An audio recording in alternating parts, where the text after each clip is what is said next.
bypasses critical thinking, y'all. This is an article by Psychology Today that talks about what we are listening to and how it can literally program us.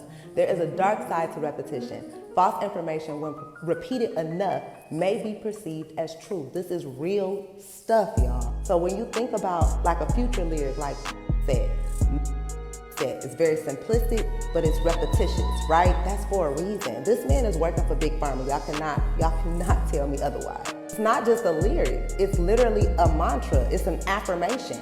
So then you couple that with these intentional advertisements. Before y'all say I'm reaching, let's not forget Juice WRLD told the world that Future's music inspired him to try for the first time, and literally shortly thereafter, he talking about a man who has a song called Being Crazy. Okay, so I'm not reaching. It's very much so within reach. So I'm looking at the whole stage setup, I'm taking it all in, and then I'm listening to the music, and as I'm listening to the music, it's dawning on me that this is repetitious psychological programming. Now, how does that happen? I am big on subliminals, and I study frequencies and subliminals and what and how they affect the mind. So let's get into it. So repetitious music affects the subconscious mind. So when you think about Future's music, all of his hooks are very simplistic, but repetitious nonetheless. So the brain releases dopamine when it recognizes patterns. So that's why his catchy hooks work so well, because the more simplistic, the better. The more we hear something, the same thing over and over again, the more we recognize it as truth just based off of the psychological phenomenon called the exposure effect. Y'all, listen to what I'm saying. This is real life. Repetition bypasses critical thinking, y'all. This is an article by Psychology Today that talks about what we are listening to and how it can literally program us. Jimmy on the beat, boy. Let's get high, yeah, you know I'm about to roll. Let's get please, yeah, you know I gotta pull. Let's live life, live once I'm about to turn up. Get fly, oh for sure it's about to go up. Let's get high, yeah, you know I'm about to roll. Let's get please, yeah, you know I gotta pull. Let's live life, live once I'm about to turn up.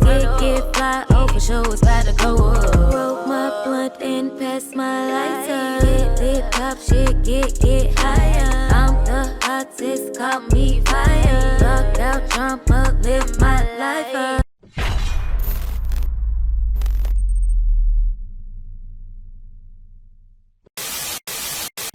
Family, what's up? We are back. I want to thank everybody for being here. Hey y'all, be thankful for the people that are really there for you and really in your corner. Genuinely. Be thankful for that. One thing that I've learned a lot is everybody can't go. And that was my problem before.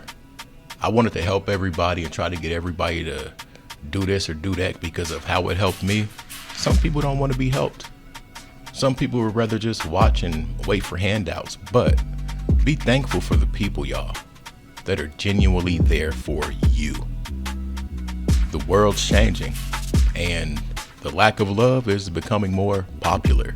So love somebody, cherish somebody, reach out, let them know you love them, let them know you're thinking about them. And yeah, it only takes a second. Anyways, y'all saw the clip. And what's so crazy about that clip and the repetitiveness and the subliminal subconscious, it's real. And it goes back to what I said in that last video about 3-6. A lot of these songs will pop up in your head at the most random moment and you'll find yourself singing it or chanting it. But yeah, like the video said yesterday, the dude, Coops, the dude from 3-6, he said, man, we wanted to get the kids. We needed simple, repetitive music that they could chant. And here we are. But before we get started, y'all, make sure y'all hit that Cash App. $ Trap House Kitchen 1. Show your boy some love. I'm over motivated, more motivated than I've been in a long time. And I owe it to you guys. Anyway, to the video. Future, his agenda, big pharmaceutical. It makes so much sense. Now, I'm gonna tell you how much of an impact that these artists have in deeper levels of our country. We used to consume a thing in Atlanta, and this was when we got first got the QC, the Migos label, especially me and Takeoff and Rich the Kid. Oh my goodness. Now, activist. Future put it on the map, but when Justin Bieber got a hold of it, they discontinued the company. It's so real, y'all. But we're gonna get into these clips. We're gonna check out what Black Balloon and this young lady says about the agenda and pharmaceutical companies and just programming. Let's get to it. And he is used as an agent to influence children to do drugs that he does not even do. And he is using psychological programming and repetitious subliminals in order to do so. Hear me out. Now, I've never really been a huge fan of Future, y'all know this, but I grew up in an era where he had a lot of music that was popular, right? So during the One Music Fest this past weekend, my sister and I, we watched his show, and my mind was just so like, I was disturbed because I'm looking at this 41-year-old grown man parading in front of this trap house that's on fire, advertising Narcan. This is an advertisement. There's a broken down vehicle in front of this trap house that says Narcan across the front of it. And it's straight up marketing and advertising, and it's meant to stop overdose. Before y'all say I'm reaching. Now, real quick, my bad, y'all. That's insane. This shit literally says Narcan nasal spray. I never seen this. I think this was when he was at One Music Fest here in Atlanta like a couple of weekends ago. That's insane to promote that. That's crazy. Meant to stop opioid overdose. Before y'all say I'm reaching, let's not forget Juice WRLD told the world that Future's music inspired him to try for the first time, and literally shortly thereafter, he talking about a man who has a song called Codeine Crazy. Okay, so I'm not reaching. It's very much so within reach. So I'm looking at the whole stage setup, I'm taking it all in, and then I'm listening to the music. And as I'm listening to the music, it's dawning on me that this is repetitious psychological programming. Now, how does that happen? I am big on subliminals, and I study frequencies and subliminals and what and how they affect the mind. So let's get into it. So repetitious music affects the subconscious mind. So when you think about Future's music, all of his hooks are very simplistic but repetitious nonetheless. So the brain releases dopamine when it recognizes patterns. So that's why his catchy hooks work so well, because the more simplistic, the better. The more we hear something, the same thing over and over again, the more we recognize it as truth just based off of the psychological phenomenon called the exposure effect. Y'all listen to what I'm saying. This is real life. Repetition bypasses critical thinking, y'all. This is an article by Psychology Today that talks about what we are listening to and how it can literally program us. All right, so that's interesting on a lot of different levels. I want to say this first. I had an artist, and Diddy reached out to us. Birdman reached out to us. He had Chicago drill scene in a uproar. This little dude named was Slim Jesus, and people called him Dewey from Malcolm in the Middle. But a lot of people gave him so much flack because they said, oh, he wasn't drilling, he ain't about that life, he this and that. And then when he did a Vlad interview, he even said, he's like, man, I can't tell y'all what my homie's doing, but me, myself, I'm smarter than that. I say that to say this. He caught so much shit just for being real. But Future came out not too long ago after that, and he had an interview when this man sat there and said, man, how am I gonna be closing all these deals, handling very important business if I'm doing what I rap about? He denounced it in an interview, y'all. But it's his music. When you go to Atlanta, he's either Meathead or the Wizard. Yeah, influence, weak minds. That could be a bad situation. Trust me. I'm not gonna sit here and say, bro, music ain't never made me wanna turn up or whatever. You get what I'm saying? And it has before.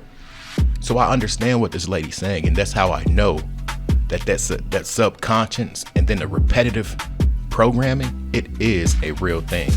Now in the next clip, she's gonna discuss the simplicity of the repetitive chants or hooks or whatever you want to call it, but how it resonates, and then how it re-emerges later on. Like I told you, you could be at work, you could be at school, you'll think about this song you might have heard yesterday or on your way to work or school.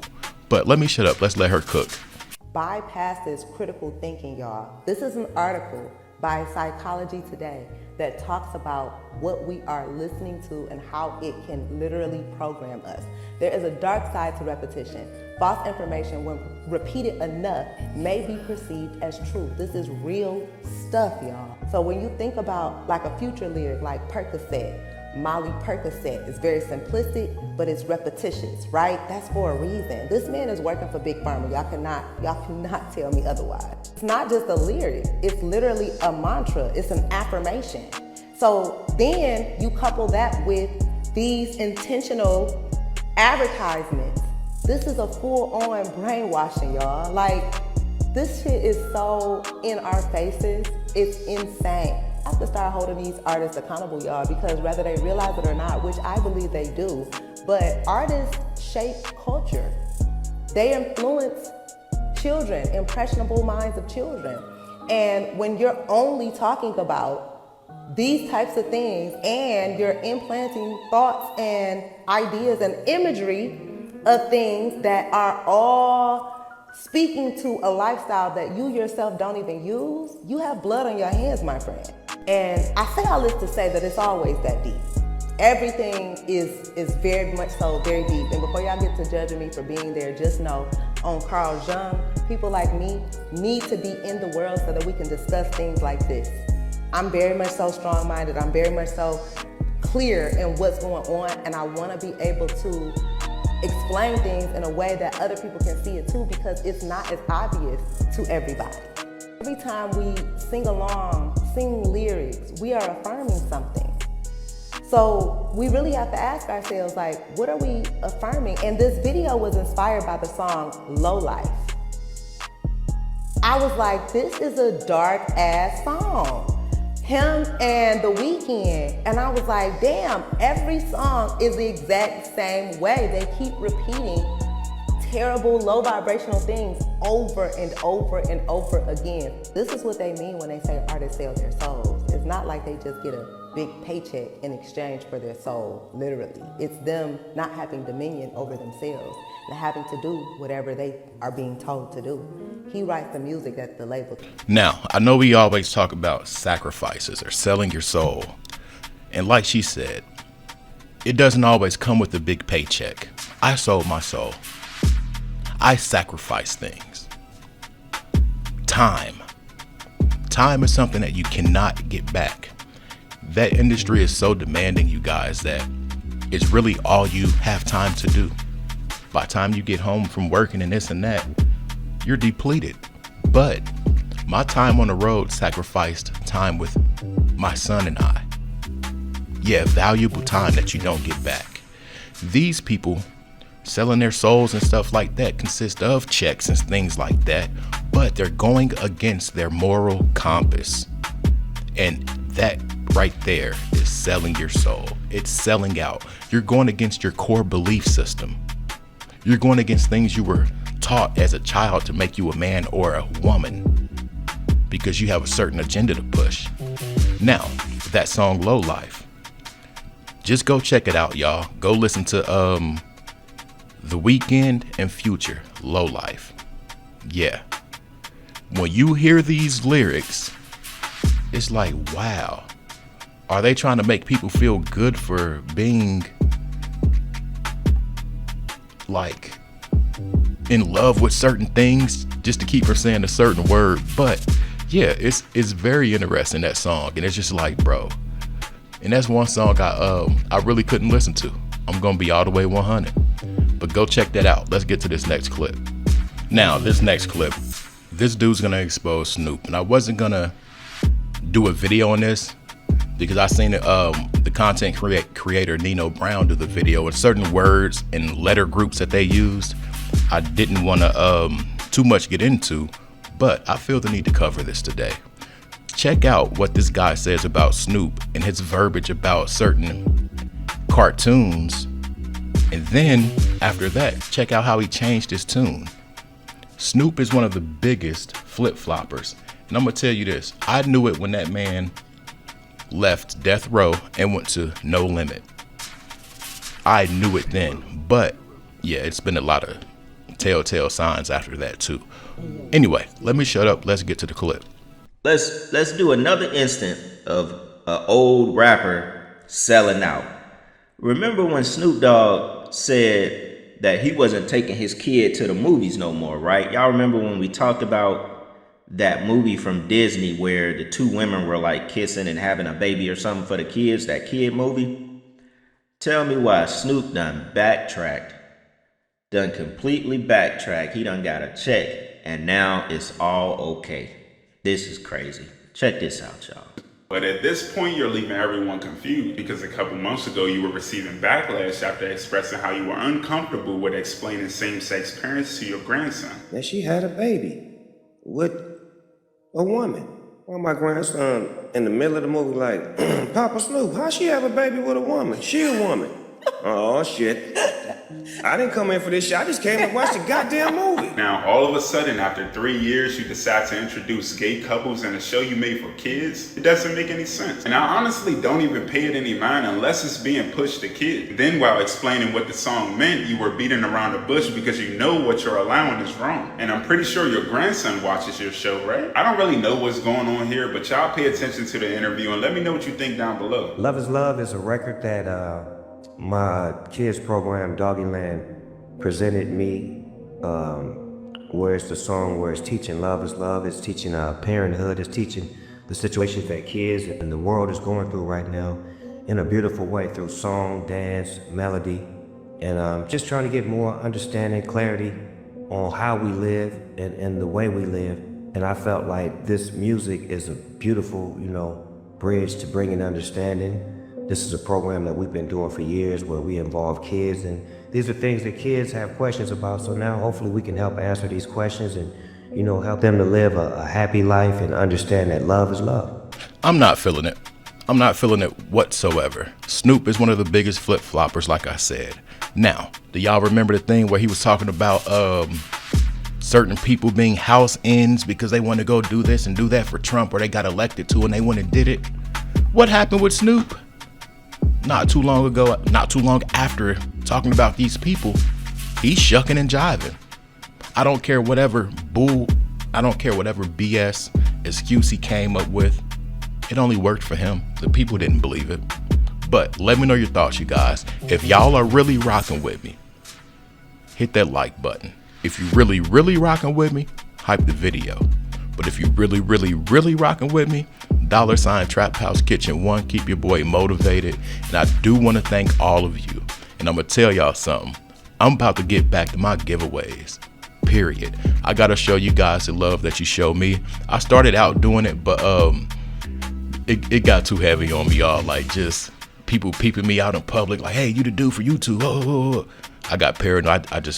But whole different story. I'm gonna shut up, stop yapping. Thanks for being here. Hit that thumbs up button. If you made it to this point, say I made it. I'm out. Peace.